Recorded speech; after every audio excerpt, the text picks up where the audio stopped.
Welcome to this episode of the WT3 podcast, the podcast where we learn with you, emerging technology founders, how to go from 0 to 1.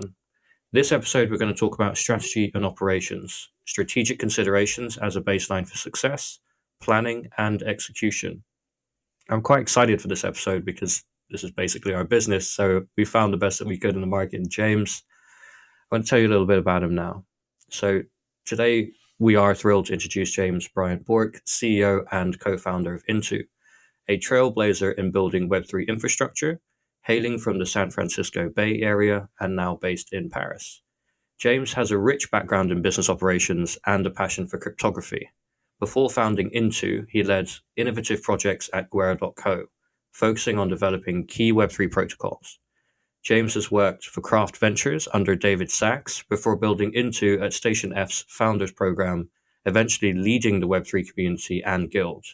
James is here today to share his unique insights into the evolving world of Web3. Get ready for an enlightening discussion. Yeah, welcome. What's up, Charlie? What's up, Thomas? How you guys doing? We're very glad that you're here, man. We're very glad that you're here. And it's one of the first things I always ask because you have a rich Web2 background, right?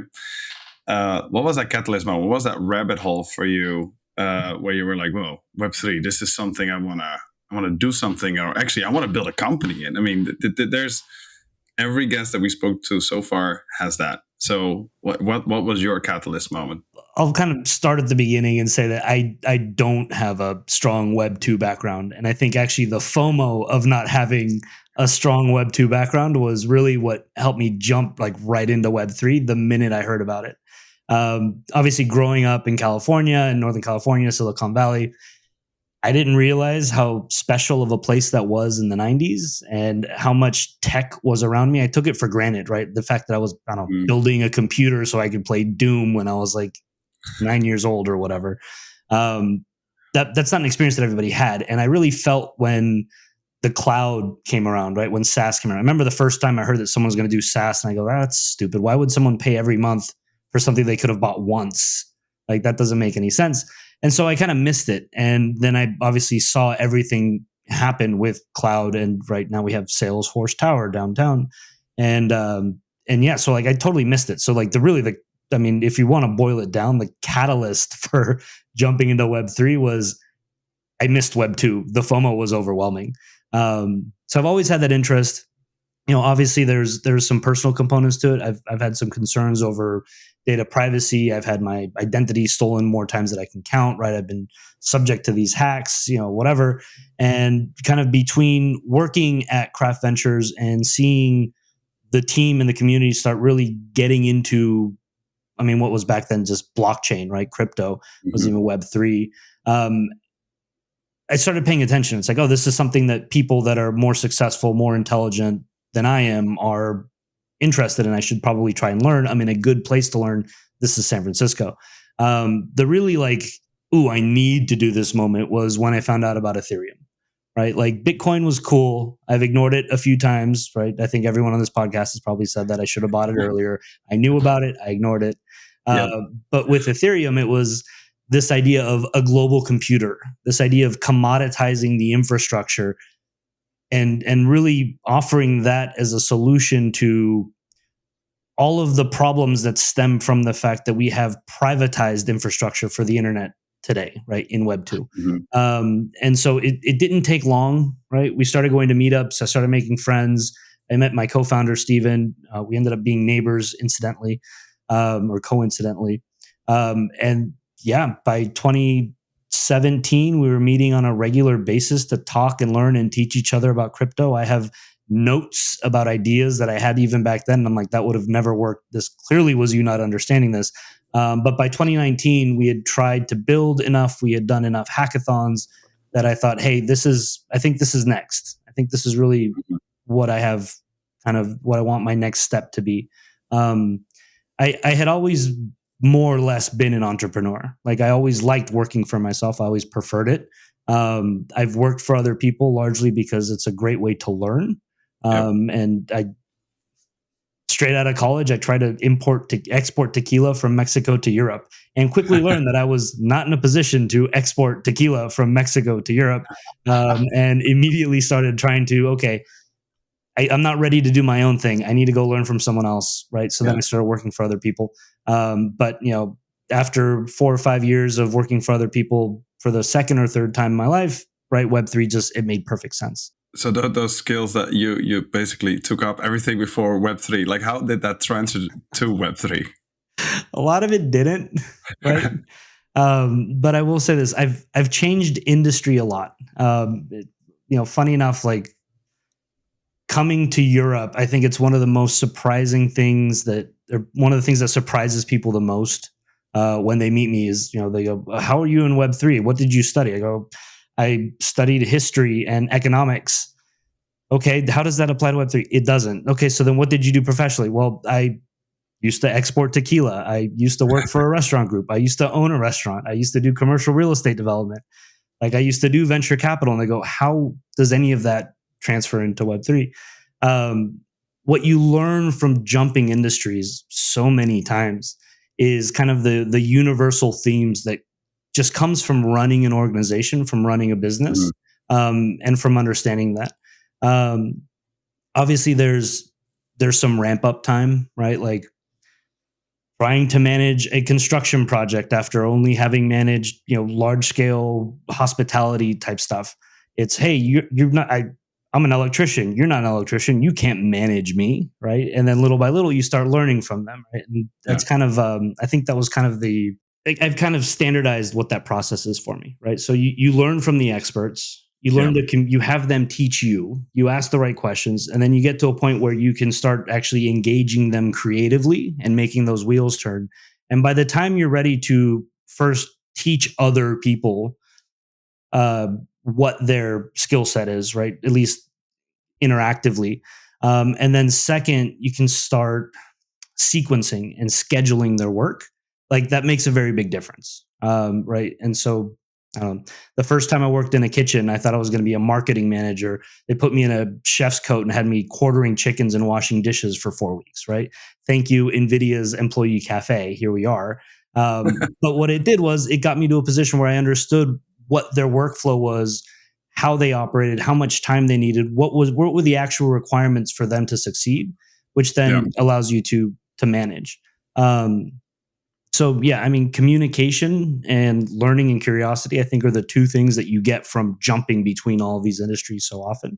I would almost say adaptability as well, because you since you jump, you're a chameleon that, kind of you get all that influx and you kind of restructure that. It's okay, what's important? How does it work? And you do this enough, then the processing of itself is an expertise, right? Yep.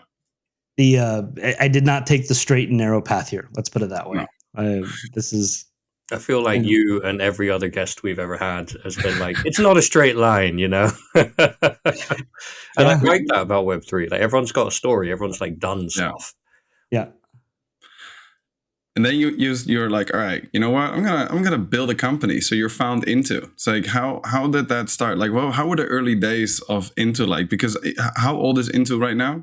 So Intu technically started February of 2022. Just at the end of that bull market. Yay. But Intu really started with a project that my CTO Steven and myself we started this project called GUER.co. And we had the good fortune of kicking that off in December of 2019. Which means that fundraising by March of 2020 was a non-starter. And so there was that good year and a half, 2 years where we were trying to do this thing. We were trying to basically, I was working full time. Steven was preparing to come into Web3 full time. And our thesis was the infrastructure for Web3 isn't there, right? This promise of the global computer commoditized infrastructure just isn't there. We were missing access management. We're missing identity. We're missing encryption. We were so dependent on what had come before that the dream, we couldn't realize it. And so we tried starting to build that. And that led me to start, auditing cryptography courses and going to meetups that were very mathematically heavy. Practical mathematics is not my strong point. I've since become much better at theoretical mathematics. I can read white papers and understand them. Don't ask me to actually do the problems because we won't get anywhere. But through that experience with Guerre, we were approached to solve private key storage for validators as a service. It was a very, very specific problem because, right, you have infrastructure companies, gateway companies that want to provide this as a service for people that have Ethereum but don't want to manage their own equipment. But the hesitation, obviously, one of the major limitations for that was, well, now I have to trust you completely with which is otherwise a large sum of money. And so at that point, we'd been working a lot with very specific security tech, like trusted execution environments. And we came up with this idea. And the more research that we did, the more we realized that, hey, this isn't just a problem for this very niche thing. There's actually kind of a global need for this, that accounts and identity and addressing and private key management in Web3 it's very primitive, right? It's very antiquated. It doesn't meet the expectations that a normal human being would have coming to what the new internet is, right? I should be able to lose my password, right? That's very a normal thing. Yeah. I am human. I will make mistakes. And so that was really the impetus of Intu, was trying to, like, understanding that there was this problem, that Web3 was not very human friendly. And then taking this expertise that we had developed for the past several years, working on things like infrastructure and encryption, and then realizing that we had a pretty good solution for it. Challenging, absolutely, right? We spent a good year and a half in research and development, but we made it, right? We did it. That's a very good point, I think, right? Like, it's one of the challenges. I think the first breakthrough is that you're realizing, oh shit, I actually have something. But I think, what I've done for the last couple of years, I have something that I can actually productize, which makes sense. At least that's what you then. I'm laughing because I think you're actually a step ahead of where I was back then. Like, we had a solution to a problem from a technical standpoint, and we hadn't really considered how to turn it into a product, right? And that was a challenge in and of itself. But yeah, advice for younger me would have been figure that out earlier, right? It's a big issue that we've seen. Like, this is not. I think every startup that I'm talking to from a tech perspective, they have amazing solutions to problems that either not yet exist or are not existing, right?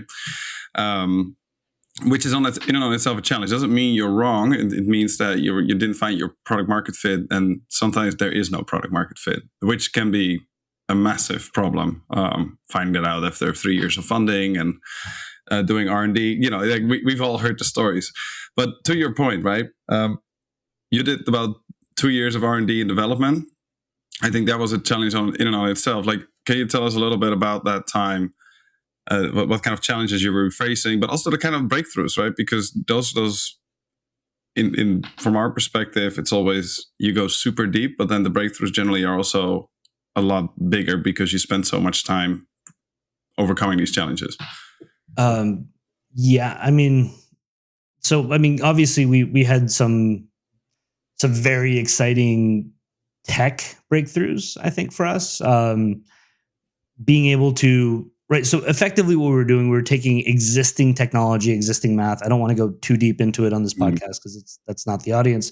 But we were taking things that were already out there, things that were already proven, things that larger, better funded companies were already using. But we're doing it in like this hybrid model, right? Where they were dependent on Web2 infrastructure in order to provide a Web3 service. And so we had these kind of guiding principles that this product should be able to exist in the absence of our organization, right? And that we wanted this to be actually decentralized. And that was really the innovation, I think, that we brought to the community, and that what makes Intu special is that if Intu disappeared tomorrow, your products, the accounts that you created using our technology, will continue to work. And so it was very principled, maybe at times too principled. Kind of going through that, we occasionally did cut some corners. Like we had an API for a little bit just so that people could start building and start kind of feeling our way through that product market fit. But then eventually knew that we had to come back. We knew that it wouldn't work. We knew that we didn't want to offer an API. We knew that we didn't want to have to rent infrastructure from one of these big cloud companies.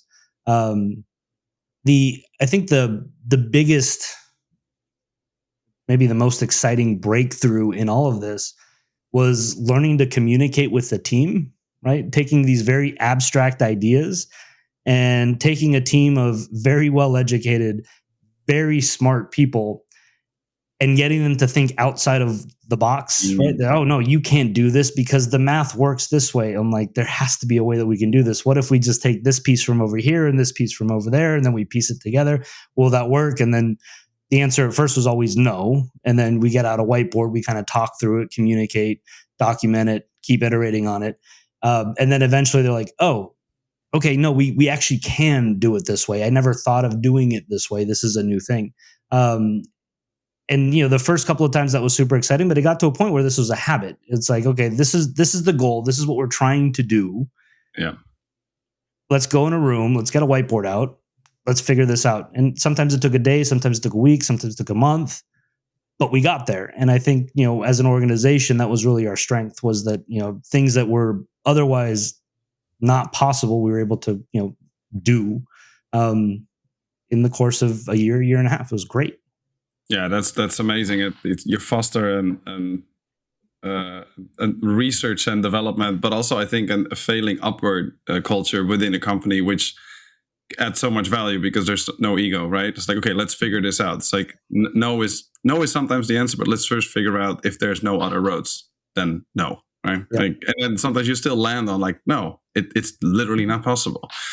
But to your point, right? I think it's very.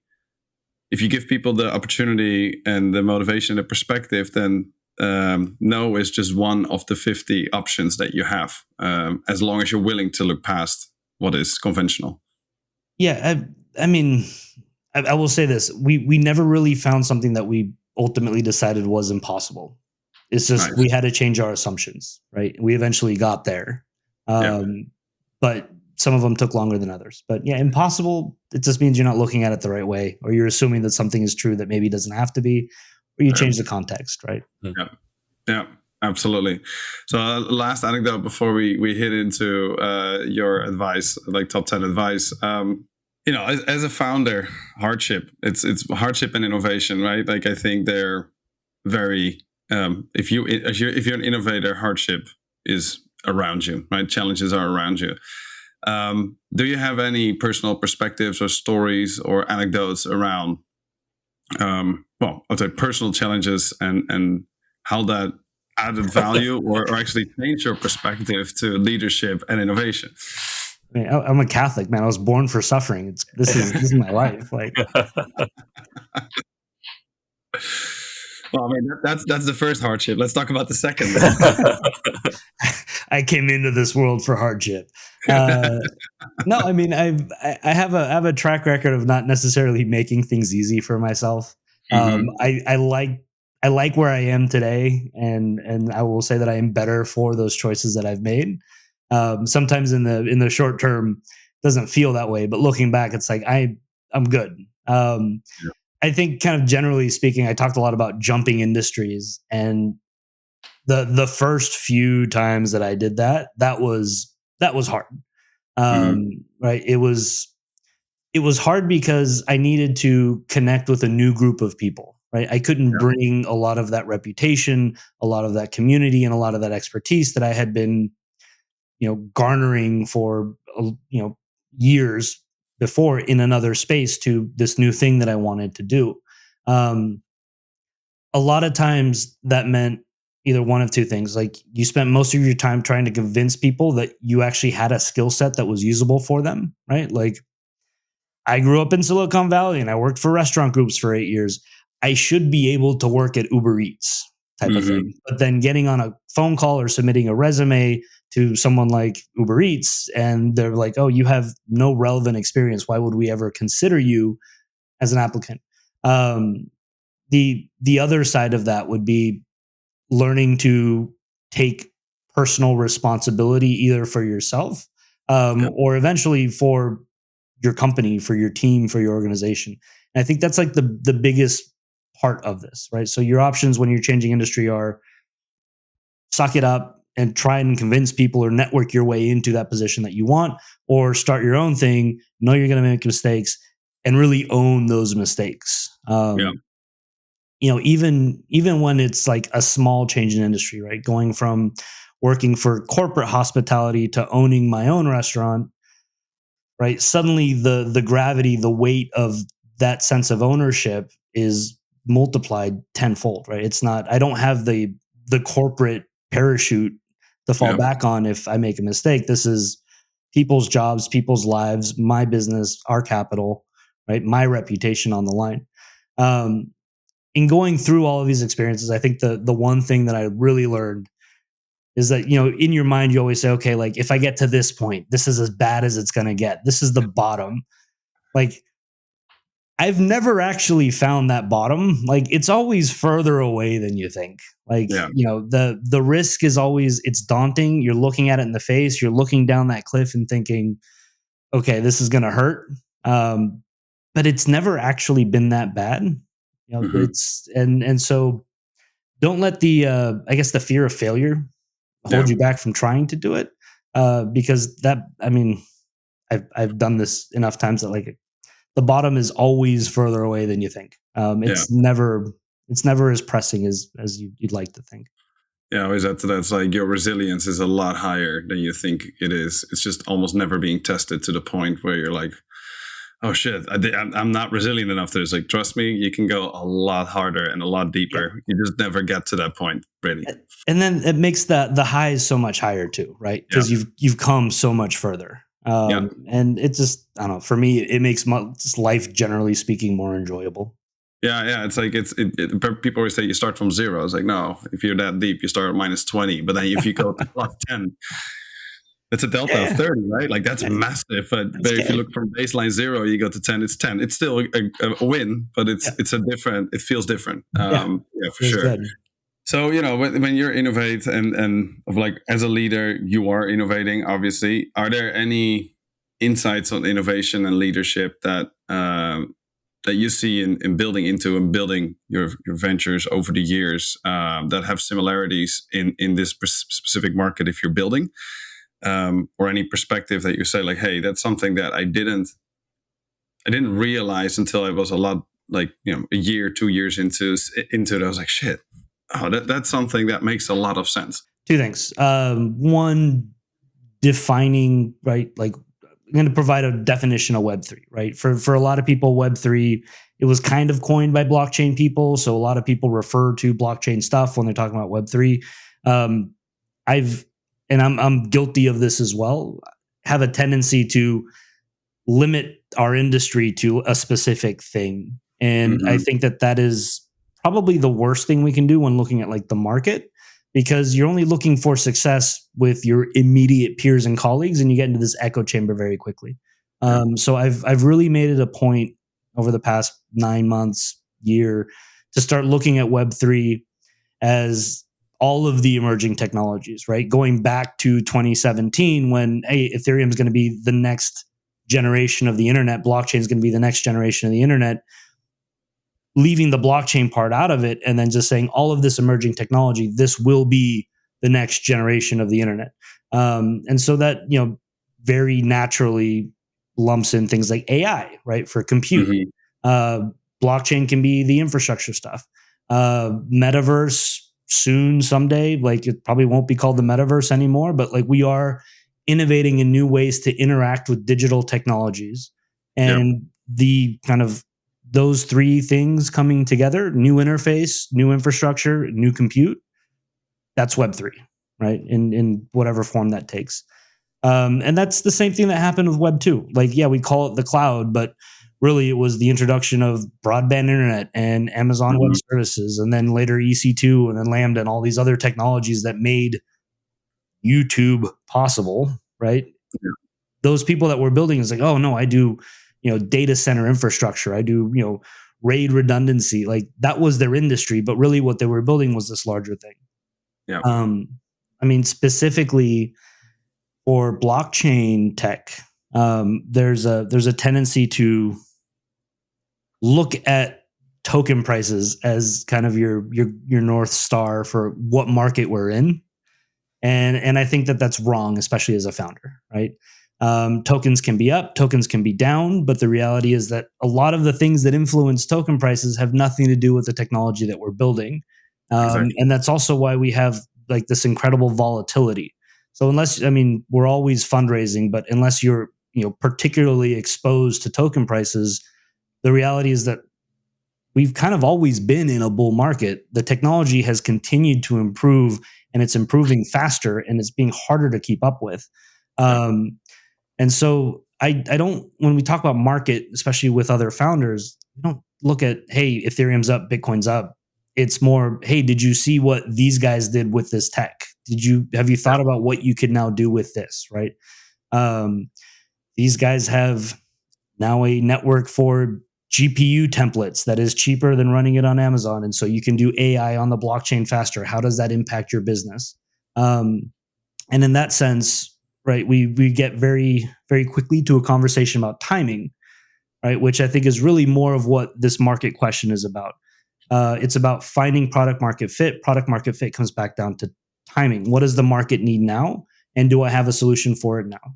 And well, yeah, and can we monetize it, right? Yeah. I think that's the age-old question in this industry. But I think this loops it very well into the next step, which is the top 10 advice that we always ask from our guests for our listeners and viewers. I think you already gave a couple of really good nuggets here, but I think let's hit that topic, because I think there's a lot of value in just these 10 points. And what I said, you already gave probably like another 10 just before. So it's all the suffering, man. It's For this next section, advice for startup founders, this is where we've sourced questions from our community, essentially to get the answers from experts like yourself, James. Okay. The first question is on strategic alignment. Essentially, how do you ensure that your company's operational strategy aligns with the long-term business goals? How do you plan that out in the fast-moving Web3 space? Absolutely. I'd like to I think you guys did a really good job of this, so I want to call it out on the podcast. The context for these, 10 points. These are founders without significant reputation, capital, or connection. So we're really talking about like early stage founders. Like, what's that 0 to 1? Maybe even coming from a different industry, right? Maybe you're coming from Web2 or coming from something else and you want to jump in. I think when it comes to strategic alignment, to your question, I've definitely done this, right? Focused more on the tech than maybe the product. And I think if I could go back and do that differently, I would say don't start with a product. Don't start with a solution. Really, really, really focus on that problem. And once you have that problem, kind of work your way backwards and say, can I solve this problem in an amount of time where this problem will still be relevant? And if the answer is yes, then you found it. And if not, then keep thinking about it. Something I see a lot that comes from kind of like the Web2, right, move fast and break stuff mentality, is that people will start with the product itself, right? They have their problem and they come out with a product, and then they continually iterate the product in an attempt to find product market fit. And where that works really well in Web 2, because you have all of this, again, commoditized infrastructure, and you have the ability to push and deploy and A/B test very, very quickly. That's just not the reality for Web 3. A lot of what we do is expensive. A lot of what we do takes time. And either you're compromising on the core values that make Web 3 different and potentially better than Web 2, or you're just building a cloud-based solution that has a little Web 3, just put on top, right? This isn't butter for your toast. This is a solution to a problem. So when you're thinking strategically, right, it's timing and it's solution. And can I solve this problem in the amount of time that it would still be relevant, I think is really what to come back to. And then, product will come, product market fit, you'll find it. But right? We have to build a little bit differently in Web3 just because of the nature of what we're doing, right? It's more akin to hardware development than it is to software development in a lot of ways. Cool. Nice. All right. Question number 2, key metrics. So what are you looking at when, like specifically for operational metrics? Like what should the North Star be for a Web3 startup? What should you monitor regularly? How do you know whether, on your RAG status, it's red or amber or green? But when it comes to metrics, especially in the early days, I think there's a few things. One, communication. I think it's not a metric you hear very often, but setting a cadence and establishing good habits for communication and check-in, and being able to communicate effectively as a team what you're building and where you are in that process. Because of the nature of an early stage startup, you're going to have a lot of failures. And if you don't have the ability to document and communicate, right, documentation being part of that communication process, if you don't have the ability to do that and share that information with the rest of the team, measuring productivity is kind of worthless, right? Because you can show productivity, right? I checked off so many tickets in this week. I completed my sprint. I put in so many hours, right? There's all these other metrics that you can put towards building your solution. But if you don't have the proper communication behind that, it falls flat. And what you end up doing is spending a lot of time running around in circles or building in a direction that you didn't actually mean to. You just found out kind of too late. So yeah, when we're really starting off early, right, when it's going from a founding team of 2 or 3 people and you're growing to 5 people, 7 people, 9 people, it's continually checking in with your team and making sure that those check-ins are valuable and that you're actually sharing information in a way that's both effective and useful. Because if not, all these productivity metrics that you'll see people recommend, setting KPIs and tickets and sprints and all these things, it ends up being worthless. Any other productivity side metrics? Should the communication be good? Does it work? I mean, jokes aside, excuse me. But yeah, does it work? There was a lot of times that we were tracking, like, how much code did you actually write? How much research did you actually do? How much did you actually commit to the GitHub? But at the end of the day, if it doesn't work, that goes right out the window, right? Especially when you're heavily into research and development. We'd have team members who their bias would naturally drive them more towards either research or development. And so you'd get people that would spend a lot of time researching, and it's like, hey boss, like, I went through 14 white papers this week. Isn't that incredible? And I go, absolutely, but does it work? Like, do you have code for it? Like, is this something that's actually usable? Or on the flip side, hey boss, I committed 15 things to the GitHub this week.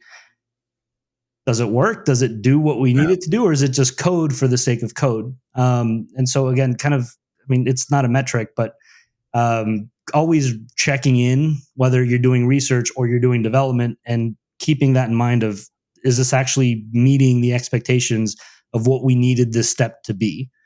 It's a lot about context in that matter, right? It's like numbers in and of itself mean nothing if there's no context to it. You can, as you said, like commit like 20 things to GitHub, but if it doesn't, there's no narrative or context behind it, then that can be like 10 or 20 really small things or 20 really big things, but the metric in and of itself doesn't say anything, right? That one commit that you did, that one piece of work that you did, you've maybe done a month of work in that.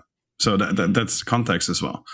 And coming back down to, like, does it work? Or to your point, context, can someone else use this? Yeah. Like, is this at a point where I can now sequence this into what's ultimately going to become the solution, right? It doesn't matter if you're a plumber. It doesn't matter if you laid 100 feet of copper piping in all the walls. If it doesn't work, then the drywall guy can't come in and close up the walls, right? So even though you did the time, even though you did the work, if it's not actually completed, if it's not actually achieving turning the faucet on, right, then the next person in line can't start doing their work. And so I think, especially in the early stages, metrics are important. You do need to measure, but keeping, to your point, context kind of in front of mind, and making sure that you are making sure that the team is in sync and that your sequencing is as tight as possible. What you don't want is people waiting on other people and getting hung up on your dependencies. I'm a big fan of Gantt charts, dependencies, and kind of sequencing things out. I think this is, whether it's in a kitchen or in a construction project or in a tech company, it's important, right? Things come sequentially. Work in parallel when you can, but at some point, right, you need to start having these interactions between two different fields of expertise. Absolutely. Okay, number 3, resource allocation. This is a big debatable one. Could you share your insights on how you'd effectively allocate resources in the early stages of a Web3 startup to maximize growth and sustainability? So when most people think of resource allocation, they think of capital, right? Mm-hmm. And I wholeheartedly agree. Capital is incredibly important, right? I think, Charlie, you told me this. The number one job of a CEO is don't run out of money, right? Funded. Yeah. I mean, one of 3. But I think even more important than capital is time, right? And how you allocate your time and how you stay focused and making sure that you're not, chasing white rabbits all the time is incredibly important. A big part of that, and I don't see this enough, I think, especially from early stage founders, it's get out of your house, get out of your office, right? People try to build in a vacuum because it's comfortable. But what that does is it removes you from the context of what it is that you're trying to solve. And so I don't care if you're working in a co-working, I don't care if you're going to meetups, I don't care if you're just meeting up with other colleagues that, have an opinion on the work that you're doing in a restaurant or a cafe or a bar or a park or whatever. You need to create context for these kinds of discussions outside of what your work environment is so that you can really keep in focus what it is that you're doing all of this work for, and really managing that time right effectively. The second thing outside of capital is definitely like your team, right? Human resources, a horrible way of naming it, but how effectively are we using the true resource, right? That money is translated into expertise. How are we putting that to work? And the reality is that people need to stay motivated. People need to stay focused. People need to understand what you're building towards. I think there was an eye-opening moment. I think it was ETHCC last year. We did a whole debrief after the conference with our team, which was at that point largely research and development. Right, it was a bunch of engineers in a room and me. And how did you think it went? What were your conversations like? Who did you speak with? And after about 15, 20 minutes of having this debrief, the one thing that I learned was that I hadn't communicated where we had taken the marketing and the communication and the messaging and the product market fit to the engineering team. And I had really ineffectively allocated those resources to that conference, right? Everyone had a week where they weren't coding, they weren't doing what they were great at. And instead, they were out here promoting the project and talking about what we were building. But the way they were talking about it was either very specific to what they were building or something that we had, like a narrative or a message that we had abandoned a year ago, right? And so keeping the team up to date, communicating with them effectively, keeping them motivated, that's really, they're your best advocates, right? And so then the capital part kind of trickles into how do you allocate your time, how to allocate your team, right? I mean, outside of that, as an early stage startup, you really shouldn't have very much, like a lot of overhead. You shouldn't be throwing big events. You shouldn't be paying for fancy lawyers. Your accountant shouldn't be really much more than a bookkeeper, right? You want to keep all of that as lean as possible, and focus on your team and your time. All right. Well, this files in nicely into, and you kind of answered this a little bit, but team building. Question 4. When you're looking for team members, what are the qualities you're looking for? And how do you then foster a culture that supports that? Innovation, yes, but that execution, like let's get stuff done. Culture, when it comes to early stage startups, is interesting, especially when you're like very, very early, that 0 to 1. I've seen a lot of founders focus a lot on culture. Who do we want to be, right? I'm going to spend a week working on a document that details and outlines what kind of company we are, right? We are ping pong tables and bright colors, that kind of thing. And at the end of the day, right, you can try and influence that culture as much as you want. The culture will end up being the sum of the people that you are working with and the way that you interact. And so, particularly when you're hiring, right, make sure that this is a person who is, I mean, at least for me, right, not afraid to fail, not afraid to communicate that failure, not afraid to raise their hand when they have a problem, right? Who's willing to ask for help, and willing to learn, right? When you're trying to do something differently, they're going to have to get outside of their comfort zone. And if you find people that kind of align to these driving values, the things that really make early creative stage startups work, then your culture will come naturally because of that. Obviously, once you start getting to 10, 15, 20 people, then you want to start solidifying and documenting and standardizing that culture, right? You need to be able to provide that culture as a directive for your HR manager for future hires, for your marketing team and the way that you communicate, right? The tone and the voice that your company collectively has. But at the early days, don't spend too much time trying to define what that culture is. Let it grow organically, take the best parts of it, and then reinforce those good behaviors, right? Those good habits with your team. I think a big part of that is hiring slow and making sure that they fit, that they meet kind of what that is, not just from a technical expertise or a professional expertise standpoint, but also from, right, what's effectively an airport test, right? Will I like to sit down and actually have a conversation with this person? Yep. In the event that you mess that up, and this is something that, coming from a corporate background, my instinct is always to train and to try and help improve. But firing fast is something that I definitely could have improved on, and will do. I definitely treat it differently now. As a startup, again, resource allocation, you don't have the bandwidth to carry dead weight. So if you're confident that you've given this person the tools and the resources that they need to succeed, you've given them purpose, you've given them plan, you've given them goals that they can actually achieve, in an ideal situation, goals that you set together, right? Expectations that you set together that you decided that were mutually achievable.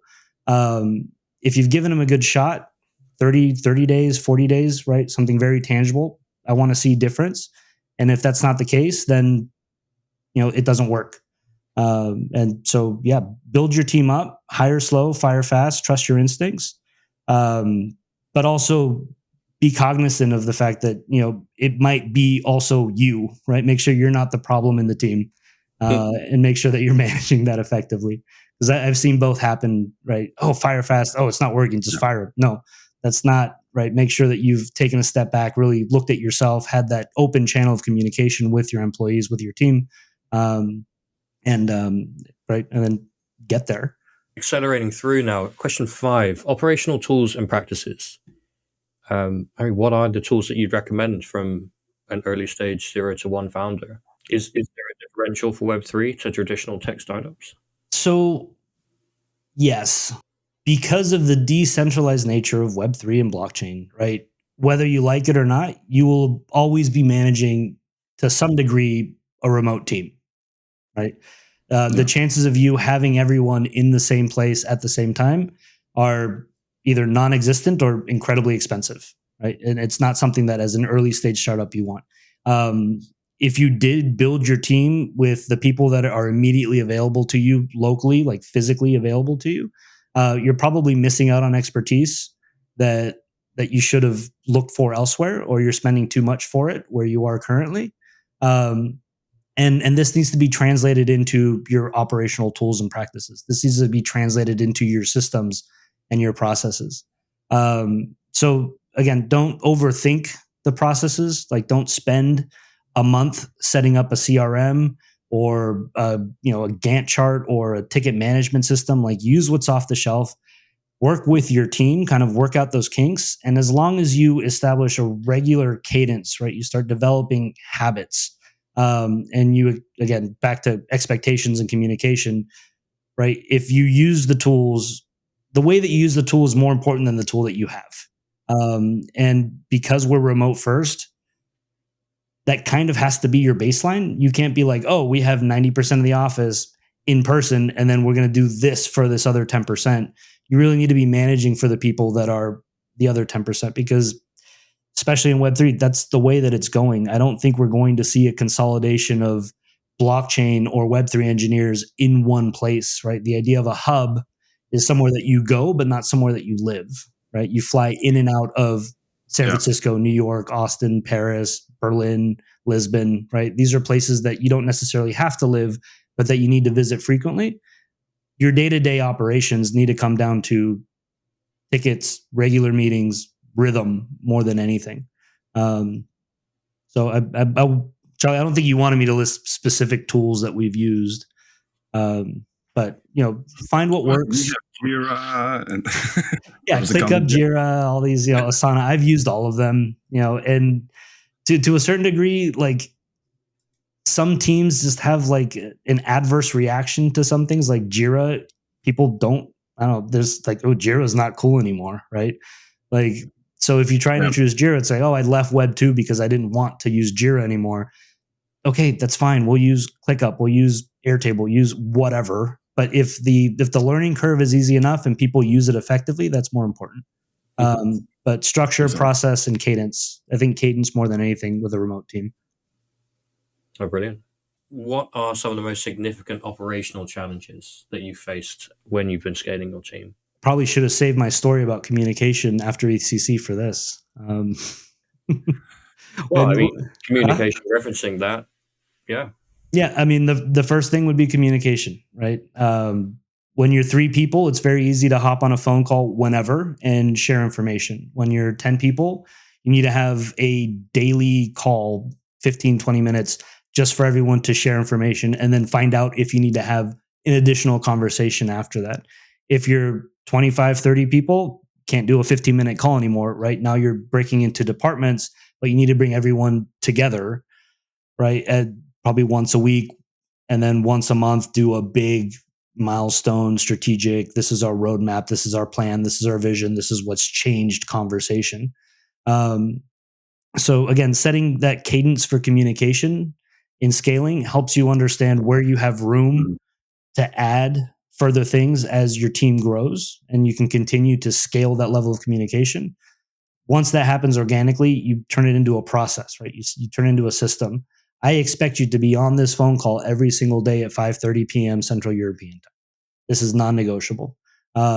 This is what I expect to have from you. 3 wins, 3 things you need help with, and then a report on your tickets. Done, right? But first 3 people, not so important. 10 people, much more important. 20 people, absolutely critical. And the only way that you'll get there at scale is by constantly, again, communicating and saying, guys, where are we missing? Where are we dropping the ball? And then using that feedback to improve that continually, right? To iterate on your processes. Just because you have a process that worked a year ago doesn't mean it's going to work today. And so you need to continuously update that as you scale. If it feels like there's friction, you probably need to re-examine it. All right, now we're getting to the more Web3 side of things. Okay. Partnership development. In a Web3 environment, partnerships can be crucial. How do you identify and cultivate strategic partnerships that propel your business forward? Don't be a dick. Step 1. No, I think, again, especially in tech, it's very easy to shy away from being active in a community. When it comes to partnership development, you need to nurture that side of who you are. Like I am instinctively introverted, but I've become much, much better at going to conferences and just walking with people, say, hi, I'm James. What do you do? What do you do in the space, right? That question that we all hate to answer 50 million times over the course of 4 days. But you get good at it. And then once you get past that, you can say, is this something that I want to continue having a conversation with? Is this someone I want to share my Telegram with? Or am I going to walk away from that? So you have to go to these events. And I understand that for especially a lot of early stage founders, conferences can seem like a distraction. And in many cases they are. Like when we were building very heavily, I took probably 6 or 7 months where I didn't go to conferences, period. My job was with my team. but the world moves on without you, right? And then you have to go back and nurture those relationships again. So even if it's one conference a quarter, even if it's, just meetups in your local city, or, doing a hackathon or something that's online or virtual, participating in that community one way or another helps you maintain those partnerships that will eventually become commercial partnerships, right? This is a person that I met 3 years ago, and then you run into them in, I don't know, Istanbul, and it's like, oh, what are you doing now? Oh, I'm doing this now. Oh, wow, we could really work with that. You have a framework, we have infrastructure. We should go to the market together. So getting out of your house is super, super important. And the second one, it's a little cringe for me because it's like one of these like textbook, like I read it in a book sometime, and when I'm starting a business, I need to have mentors, right? Mentors. Everyone's talking about mentorship. I want to emphasize that like this isn't like Aristotle sitting on a rock type of mentorship like that you really need. What you need to do is you need to, again, build that community and know that when I need to learn about cryptography, I go to this guy. When I need to talk about tokens or product market fit or marketing or communication, you have people that you've met in this process that help you get to the right partnerships that you need for the business, right? It's that personal relationship. Rely on your community to filter that for you. It makes it a lot less transactional as well. Like I know a marketing guy recommends that I go talk to these 4 companies to solve this problem. And then from that, you can have 1, a warm introduction, but 2, you're not wasting your time. Again, the most important resource that you have as a startup founder, you're not wasting time talking to people that are either too big for you, too small for you, or just otherwise don't provide a good service, right? It's been filtered through some degree of recommendation. So mentors, if we want to call them that, advocates, resources, right? These are experts that you've cultivated because you left the house, right? And I think that's super, super important. And sometimes it's just not talking about Web3. Like we're all human beings too. And there's a lot of, food and beverage guys, a lot of music guys, a lot of folks that like, I don't know, bouldering or skiing or whatever it might be, Warhammer, right? Like it's okay to not talk about crypto stuff with the community. And a lot of times those are some of the better communities that you have. Like one of my most active Telegram groups, it's just guys that like smoking cigars that work in crypto, and we meet up at conferences, right? And nice. Yeah, it's easy, right? It's an easy thing to bond over, but then you start getting those partnerships, and then they help you filter, and then you get the commercial stuff as a part of that. Caveat: this probably works right now for Web3. I can only assume that as we mature, and we are maturing very quickly, that this will, stop being the case, right?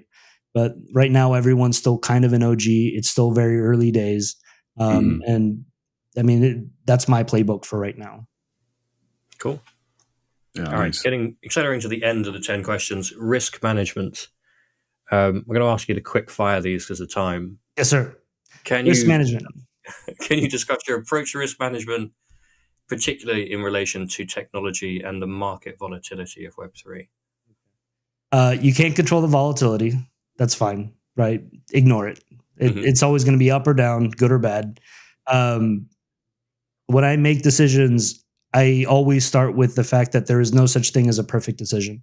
I need to make the best decision with the information that I have available to me. And usually that is, I'm going to take a day to analyze and collect as much information as I can. If it's a big problem, a week. If it's a huge problem, like a legal thing, maybe a month. But set a timeline for yourself. And at the end of that time, with the information that you have, make the best decision that you can, right? As a founder, as a CEO, your job is to always make the best decision within the context that you're in, right? There's no such thing as perfect information. Great. 9, learning from failure. Could you share an example of a past operational failure and what you learned from it that could be useful for a new emerging technology startup founder? A past operational failure. This feels a bit like that interview question of tell me a time you overcame a challenge. Right now, Charlie, being on this podcast. No. Okay. There was a period of time where we were moving too fast. And again, the the romanticization of a founder is, you move fast and you do things quickly and right, things will break. And the reality was that we were moving much faster than we needed to. In retrospect, at the time, we were so close to the problem that it felt like we just need to push. And at the end of the day, the right answer would have been taking a step back, pulling the wheels a little bit, and then making better decisions, right? Providing yourself the space for perspective. As an example, we had committed to launching within 6 to 8 months of fundraising. And so ETH Denver came around and we were like, well, on the timeline, we said we we're going to be ready. So we're going to do everything that we can to be a sponsor at ETH Denver this year. Right. And so we invested money, we invested time, we invested resources. We flew the team out. And in retrospect, yes, it was a great conference. Yes, by all conference measures, succeeded. We got what we wanted out of it. But as a company, as a product, we weren't ready for that. Like that investment would have been much, much more useful 6 months later, a year later. And so just being too close to the problem or trying to keep yourself to a timeline that you set a year ago or 6 months ago that is no longer a reality, it's okay to push timelines out as long as you have a good reason for it and then allocate those resources after the fact. Right. Recognizing the difference between, not being ready and not being ready to try. Sometimes you're just not ready and the trying can go away. Right. On the flip side, there's a lot of founders that don't try at all because they feel like they're not ready when in reality they are. And so you need that perspective. You need to step back so that you can learn from your failures. But yeah, like ETH Denver, I'm not going to say it's a failure, but it's definitely a learning opportunity, right? Of just allocation of resources. Okay. Final question. Advice for founders. What is a piece of evergreen advice that you would offer someone starting their journey as a Web3 startup founder today?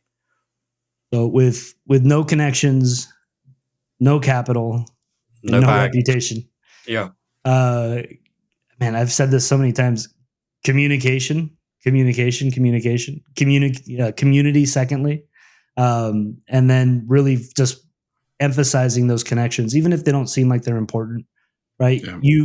You are solving a problem, right? When you're talking about product market fit, you're solving a problem for a specific group of people. And your hope is that this right product market fit, that the problem that you're solving, that there is enough people that share in that problem and that desire your solution, that it's worth it as a business to be there. And if you don't actively interact with the people that you're solving that problem for, you're never going to find product market fit, right? Don't solve other people's problems. Solve a problem that you share in as part of that. I like it. That's great. All right. So now at that portion where Thomas and I actually get to jump in. Hey. We're doing the brainstormings, foundational business practices from an experienced CEO. Like foundational business practices. We did cover some of that, but I think there's a lot to touch upon. Great. All right. So I'll float this out to you guys then. I was having a conversation with a founder yesterday, who is admittedly, he's a little longer in the tooth than I am. He's gone through a few of these, right? He was early telco, early SaaS. Now he's Web3. He's been here in the space for a while.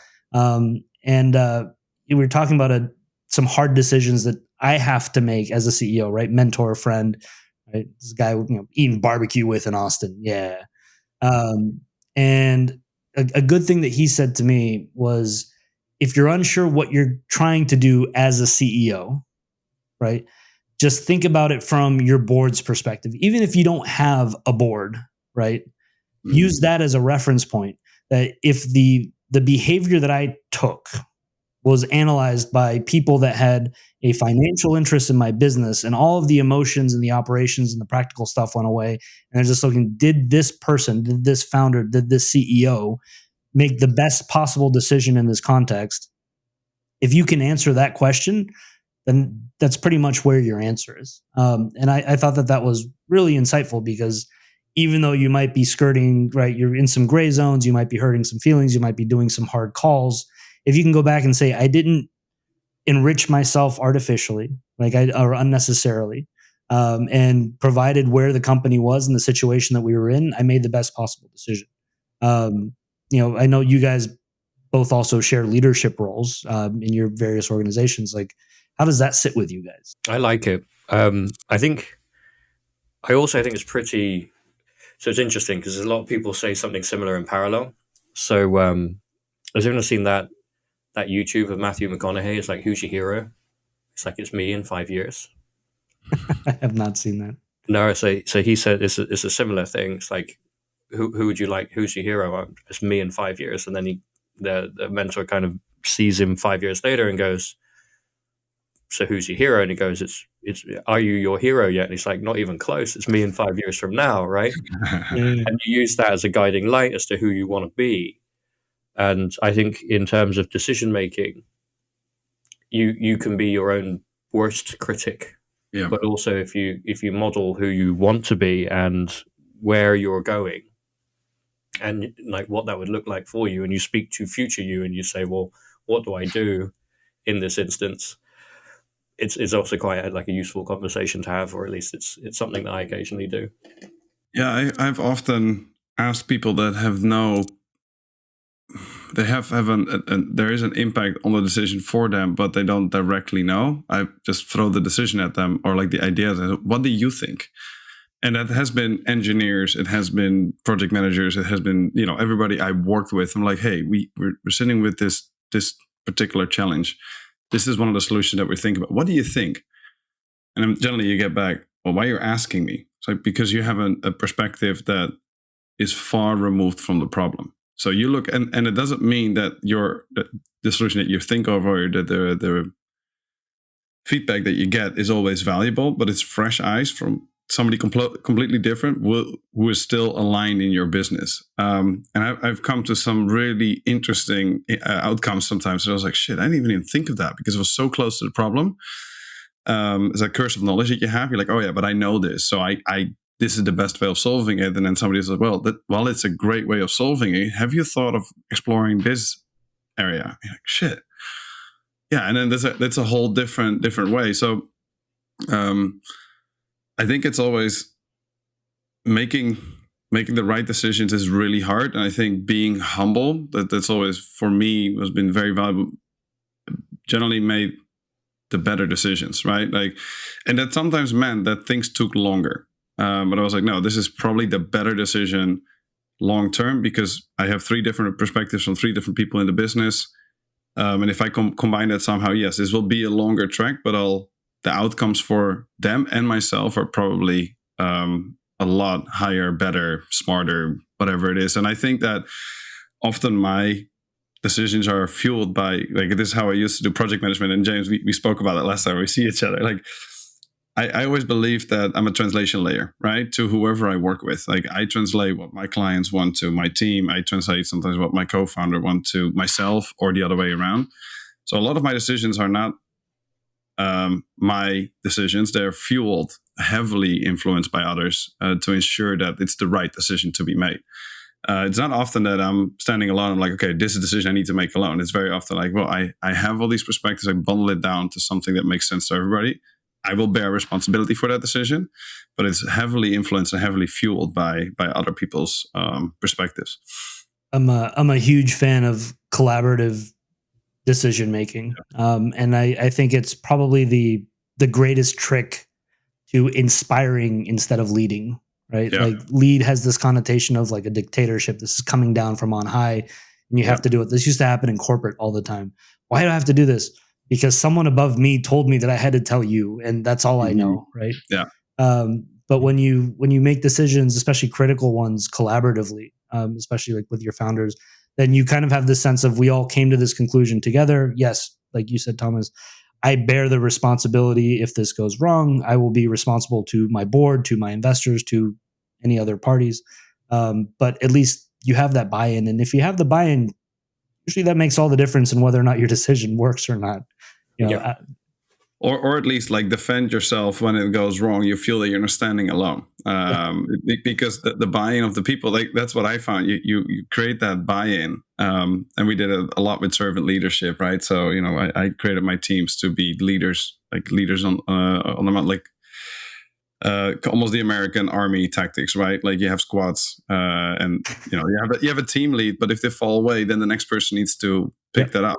And I found if I brought that whole team into the decision, and they're like, yeah, we think this is a great decision. Like, cool, let's do it. That when, let's say, something went wrong with a project, these guys would also be there to solve it together, right? It's not like, oh yeah, it was your decision. No, they bought into that. They agreed that this was the right decision. So they will also help you if for whatever reason that decision doesn't work out in the way it should work out. That for us was always very helpful, and still is. Like I always say, like, look, engineers always should have a strong voice in what is valuable. And if that's, working with engineering teams for the last 10 years, there's very often like, yeah, but you're the project manager. You need to make decisions. I'm like, no. My decisions are made by you. Like I will narrate them. I will story tell them. I'll sell them to the client. But if you think this is the right way of doing it, then let's do it. It's like, but then you also give that responsibility partially back because they're like, oh, wait. So now if I say we're going to use architecture X, Y, or Z and it goes wrong, it's on me. I said, no, it's on all of us, but you are influential. So, this is your buy-in. So you're also asking them to bring that responsibility in, creates leaders. And then, as you said, like if you lead from the front and if you inspire, then you often see that if you're inspired the right way, if you motivate the right way, they don't need leaders. They will choose their own leaders. They will run that forward. They solve their problems, and when there are problems that are not being able to solve by themselves, like you're stepping in and take that, right? Like that's that flexibility and leadership. You're the guardrails. Always, yeah. That's it. I love a good team member that has initiative. Like there's few things, initiative and creativity. Like if you step up, I mean, I'd rather be the person that has to say, "Oh, okay, dial it in a little bit. You're going off the rails here." But I'd much rather see, initiative. Or the other way around, right? Like I remember having an engineer, and I was just like, I had a whole new plan for this client, really tough client, and set it all up, and I for 50 minutes explained what I think is best, and this guy, it's bullshit, man. And I was like, ow, that hurts. I was like, okay, explain, like, what do you think we should do? And within 10 minutes, he had a better idea. I was like, yeah, let's go with that.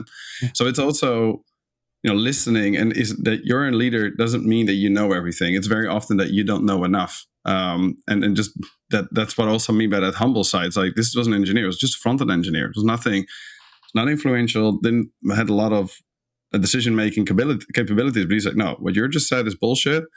We're going to do it. I think it's better to do it this way. I'm like, I think that sounds like a really, really good idea. Let's do it. And we actually got great success of it, right? So it's inspire, take the guardrails, but also be humble enough to say, yeah, I don't know everything.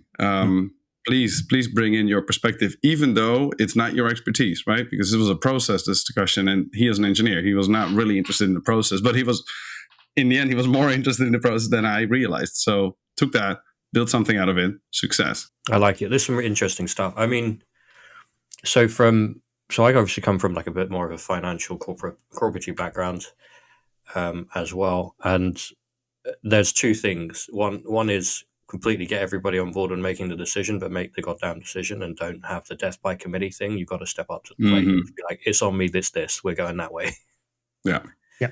I feel like when it comes to pulling that trigger, it can be scary or intimidating, but I think it's important to just do it. And sometimes you can't ask people, you just got to, we're going this way. Yeah. Why? I'll tell you later, but we're going this way. Yeah. In an ideal world, you get everybody's buy-in first. I completely agree. I also like what you said about bringing people along for the journey. I think that's great. Really, really strong.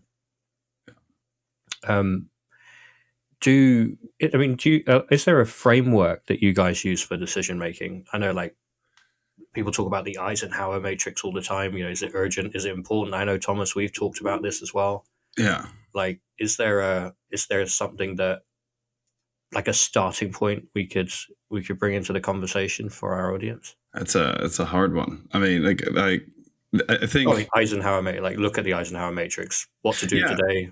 urgent, we can start there. That's a pretty sound one. Yeah. And you'll have to introduce me to the Eisenhower matrix. A lot of tanks, I think it was. Yeah.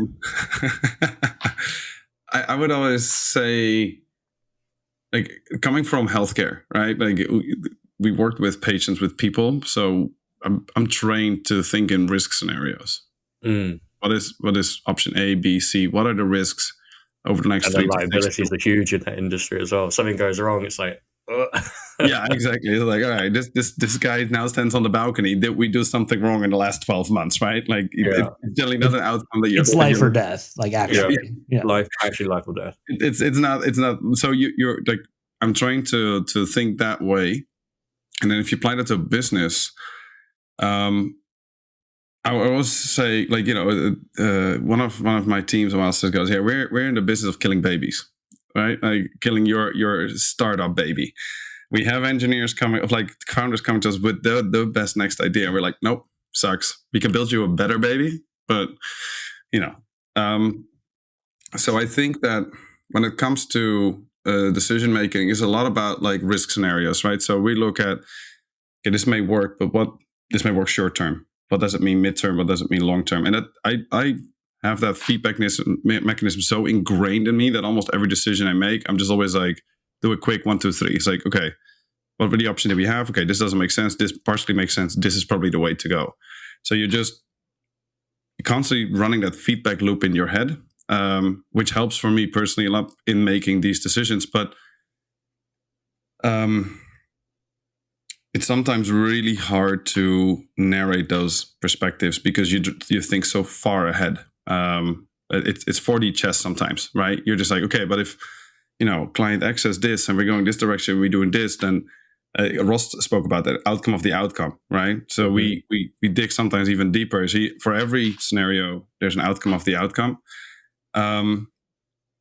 That is the method that I always use, but it has limitations because it's mostly in my head because I've been trained that way, and not everybody thinks that way.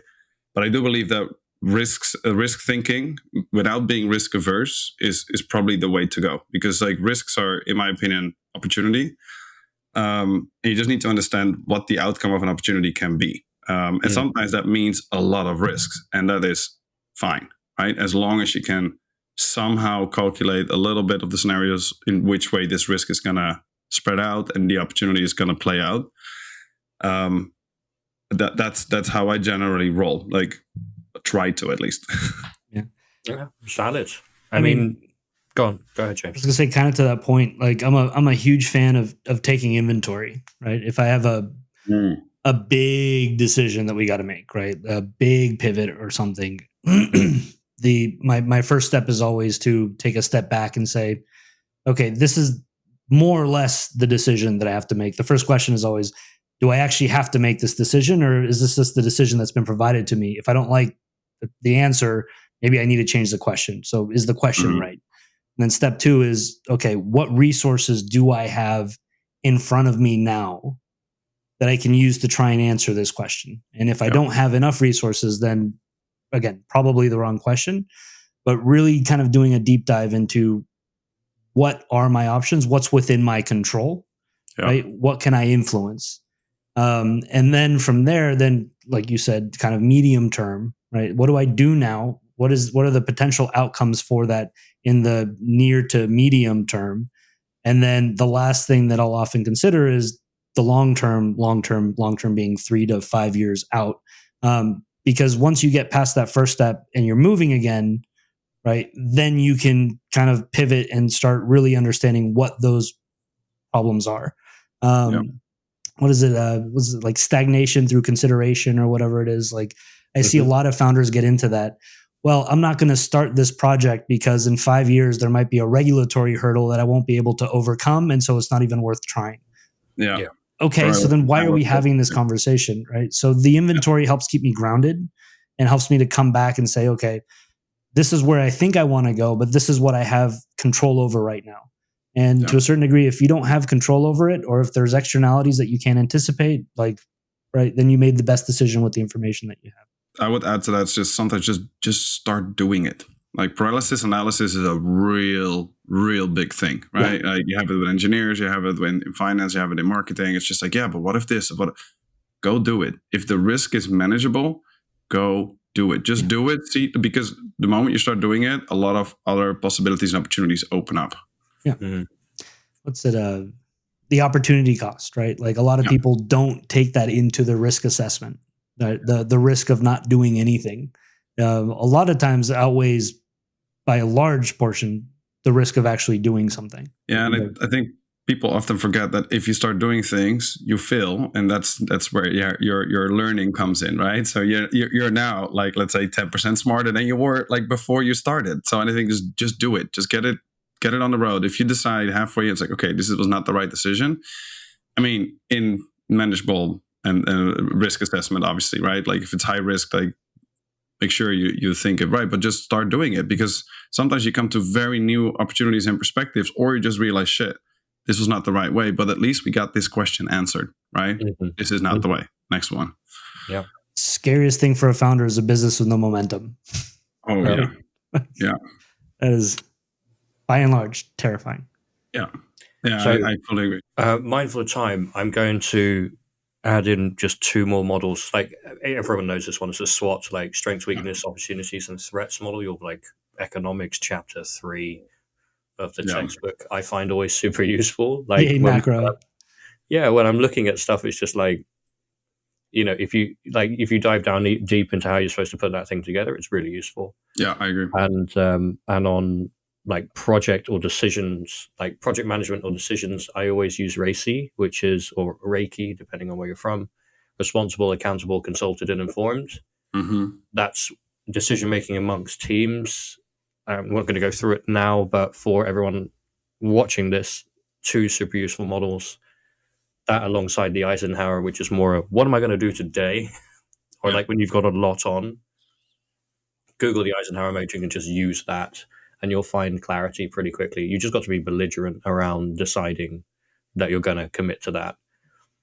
And I think we can all agree as founders, like things fall through the cracks, and I think you miss an email or a piece of communication, or you owe someone something, and sometimes things happen. You've just got to keep going. Yeah, I agree. Moving into our next section, the Desert Island Essential section. This is if you were right at the beginning of your career, you have no bags, no investment, no reputation, no black book. What would you advise? What would be the 5 things that you advise yourself to start doing, bring with you to your startup desert island? So this is not a physical desert island. This is feeling like you're on a desert island. Pretty much. Mental desert island. Yeah. Mental desert island. Oh, what I would do to have that desert island these days sometimes. So I obviously prepared this question, right, starting from zero. And what I realized, it's not so much about things, but about what those things represent for me, right? So every time I change houses, every time I move, every office I move into, the first thing that I need in some way, shape, or form is a whiteboard. Like I think better on my feet. I like to draw things out visually. I learn visually much quicker than audibly. And it's an incredible tool for collaboration, right? Communicating these ideas and then getting people to buy into it. And so whatever that collaboration tool is for you, or that ideation tool is for you, some version of that. But for me, just give me a whiteboard. Like I have completely destroyed walls of mirrors in hotel rooms and stuff just with, whiteboard, because I needed it at that moment. So whiteboard, number 1. Number 2, a bar or a restaurant or a cafe or a terrace or something, right? Again, get out of your office, get out of your zone, go take a walk, find a place, a different environment to kind of ground you again and help you get that perspective. We've said this a few times today about how important it is to get perspective. And I mean, for me personally, it's a good meal, it's a good drink, it's a good glass of wine, right? It's a good conversation, and context setting, and being able to get out and still be kind of on point, still be thinking about what you're supposed to from a business perspective, but doing it from something that feels more casual. You need both. Community. on a desert island might be a little bit tough, but some way to communicate with the people that you're trying to solve for, right? Yep. Sometimes this could be super, super niche. But again, maybe this is just me, but my instinct is regularly to isolate myself. And that's the worst way to do things. And so forcing yourself to identify with a larger group of people to understand what your collective problems are, and then figuring out how you can improve that, right? You shouldn't just be doing a solution for the sake of a solution. You should be trying to improve something for your community in general.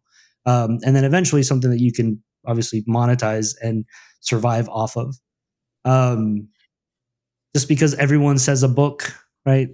I'm going to do the opposite and say not books, because there's not a single book in my life that I think has changed my life. But I think what's more important is the ideas in those books. And typically, when I need that idea, someone around me will say, "Hey, have you read this?" Yeah. And if I've read it, I go, "Oh yeah, I totally need to go think about, Annie Duke thinking in bets, right? Or something like that, because I have to do this, risk assessment stuff." Or if I haven't read it, then that gives me a chance to quickly fly through that book. And so the books themselves, not that important, but surrounding yourself with people that read those books and again, kind of filter that information for you and make those recommendations. I had wasted a lot of my 20s reading the next big business book, 4-hour work week, whatever, right? Like all this kind of, there's a collection of authors that their only success is being an author, right? And the temptation to read those books, I think, is very strong. And so avoiding that pitfall by filtering through your community, I think, is important. And then timing, right? How long do you want to be on that desert island? Enjoy the desert island. Like it's a really great place to be. Looking back, I mean, it wasn't a desert island, but when I first moved to Europe from California, I found myself with like 2 or 3 weeks where I couldn't get into France. So I had to go to Greece with no plan. And I literally went to an island because the Airbnbs were cheaper with my dog, and there was nothing. Like it was like 4 restaurants and a marina and my small little Airbnb. And I got more creative thinking done in that space with that time in that island that I would love to go back and do that again at some point in my life. Obviously not anytime soon, but like, I think time is also super, super important. Just being cognizant of how special it is that you are on this startup desert island and you have this opportunity to really kind of manifest an idea. And then what drives that idea, right? I think, Charlie, very early on in our relationship, we talked about what is your motivation, and it can't just be money. And for me, it's building, it's being creative. Like I love solving problems. And in this particular case, for me, it's a lot about agency, right? Like being a founder for me meant I had the opportunity to work remotely. I had the opportunity to inspire people, to build a team, to solve a problem for people that I care about, right? And that kind of wraps all of this up together for me. Thoughts, comments? Are we talking about this, or is it just me? It's all you. Okay. This is just you spitting wisdom, man, and they're great. Like I love the concept perspectives on this, and I think specifically time. I want to add something there, just as a comment. I think people always think they need to do something useful with their time, and I often say it's very good not to do something useful with your time. Go out, play a video game. Like as a founder, you need different perspectives. Don't run. Don't do 80-hour work weeks. Keep it at 40 or 50 or whatever you are comfortable with, but spend time doing other stuff. Like time is something so important in your for your brain and for your creative thinking, as you mentioned. I mean, I think what you find is that when you're a founder, you end up working all the time anyways, right? Yeah. It's always in the back of your mind, and Yep. so sometimes you have to force yourself to take a step back. I think one of my favorite things that I did on that Greek island was eat pistachios and watch the cats outside fight. Like that was it.